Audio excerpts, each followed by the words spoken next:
দানবীয় পরীদের জঙ্গল থেকে কেউ ফিরে আসে না। একজন 28 বছর বয়সী আর্টিস্ট মিনা এক গভীর জঙ্গলে পথ খুঁজতে খুঁজতে আরো 3 জনের সঙ্গে জঙ্গলে আটকে পড়ে। আর রোজ রাতে তাদের কোনো রহস্যময় প্রাণীরা তাড়া করে। মিনা একটা পেট শপে কাজ করে। তার বস একদিন তাকে একটা দামি পাখিকে একটা চিড়িয়াখানায় নিয়ে যেতে বলে। চিড়িয়াখানায় যাওয়ার সময় তার গাড়ি একটা গভীর জঙ্গলের মধ্য দিয়ে রাস্তায় খারাপ হয়ে যায়। তার গাড়ির রেডিওতে কিছু রহস্যময় নর্ডিক সিম্বল উঠে পুরো গাড়িটি নিস্তব্ধ হয়ে যায়। জঙ্গলটি এতটাই গভীর এবং বড় যে সে কোথাও কাউকে দেখতে পাচ্ছে না। তাই সে কাউকে খোঁজার জন্য পাখিটাকে নিয়ে গাড়ি থেকে নেমে জঙ্গলের মধ্যে ঢোকে। কিন্তু কিছুক্ষণ চলার পর যখন সে পিছনে তাকায় তখন সে আর তার গাড়ি পর্যন্ত যাওয়ার রাস্তাটা খুঁজে পায় না। সে জঙ্গল থেকে বেরোনোর রাস্তা ভুলে গেছে। তার মনে হচ্ছে যেন জঙ্গলটি কোনো রহস্যময় ক্ষমতার দ্বারা তাকে জঙ্গলে আবদ্ধ করে রেখেছে। সূর্য ডুবতে আর বেশিক্ষণ নেই। তখন সে একজন বৃদ্ধা মহিলাকে জঙ্গলে দেখতে পায়। মহিলাটি মিনাকে একটা বাংকারে তাড়াতাড়ি ঢুকে আসতে বলে। তখন সে জানায় যে তার নাম ম্যাডেলিন এবং এই বাংকারটার নাম কূপ। বাংকারের ভিতর মিনার আরো দুজনের সাথে দেখা হয়, ড্যানিয়েল এবং কিয়ারা। কূপটি এক আয়তাকার বাংকারের মতো ঘর, যার মধ্যে খুব কম ফার্নিচার, একটা টিভি আছে এবং এক সাইড পুরোটা আয়না। ম্যাডেলিন মিনাকে জানায় যে আয়নাটি একটা জানালার মতো, যা ভিতর থেকে আয়নার মতো কাজ করে, কিন্তু বাইরে থেকে একটা কাচের মতো ভিতরের সবকিছু দেখা যায়। আর এটা দিয়েই রোজ রাতে ওয়াচার্সরা বাইরে থেকে তাদের দেখে। আর এই জঙ্গলে কিছু রুলস আছে যেটা তারা ফলো করলে ওয়াচার্সরা তাদের কিছু করবে না।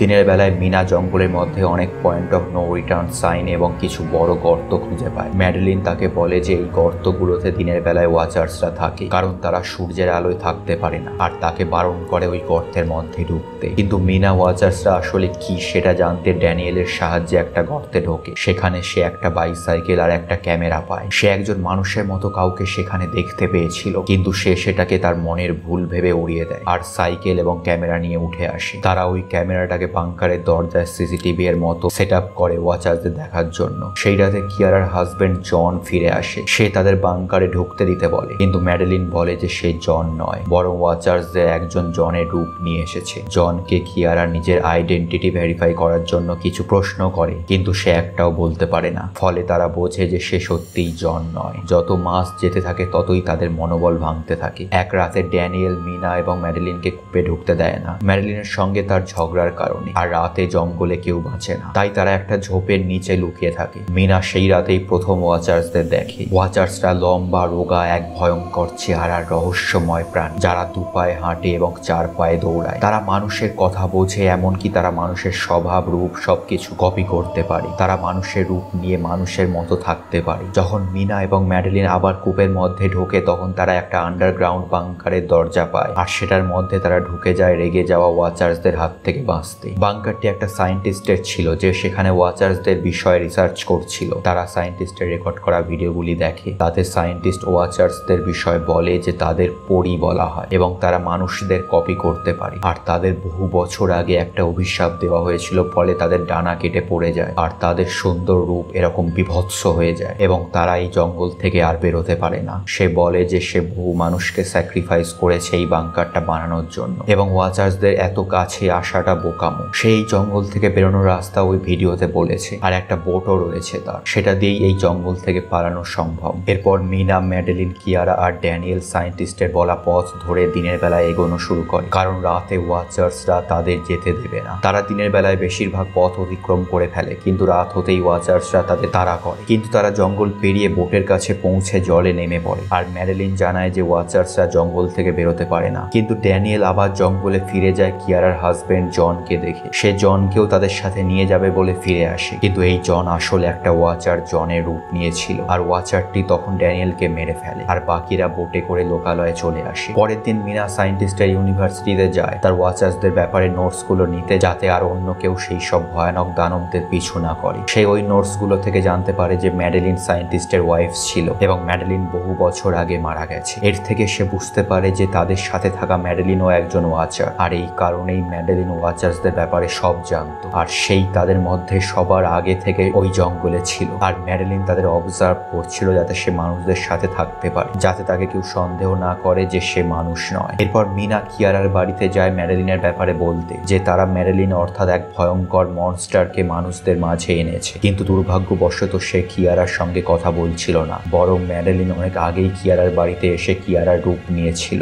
ম্যাডেলিন তখন মিনাকে মারতে যায় যাতে সে মিনার রূপ নিয়ে থাকতে পারে, কিন্তু তাদের সংঘর্ষের মাঝে মাঝে মিনা তাকে বোঝাতে সক্ষম হয় যে ম্যাডেলিন তাদের ফ্যামিলির মতো কূপে থাকাকালীন খেয়াল রেখেছিল, আর ম্যাডেলিনেরও তাদের প্রতি সফট কর্নার আছে। মিনা ম্যাডেলিনকে আরো বলে যে সেই সায়েন্টিস্টের নোট থেকে জেনেছে যে ম্যাডেলিন বাকি ওয়াচারদের মতো নয়, বরং একজন হাফলিং যে মানুষ এবং ওয়াচারের মিলনের ফলে জন্মেছে। তাই সে সূর্যের আলোয় বেরোতে পারে আর অতি সহজেই মানুষের পুরো কপি করতে পারে। আর ওই জঙ্গলে ম্যাডেলিনের মতো আরো হাফলিং থাকতে পারে। এইসব শুনে ম্যাডেলিন তাকে ছেড়ে দেয় এবং তার আসল রূপ নিয়ে আবার জঙ্গলে ফিরে যায়, কিন্তু তাও সে মাঝে মাঝে মিনার উপর নজর রাখতে থাকে এক বাচ্চার রূপে। ভিডিওটি ভালো লাগলে অবশ্যই লাইক করে দেবেন এবং এরকম আরো ভিডিও পেতে চ্যানেলটিকে সাবস্ক্রাইব করে দেবেন। আশা করি সবাই ভালো থাকবেন। আবার দেখা হবে পরের ভিডিওতে।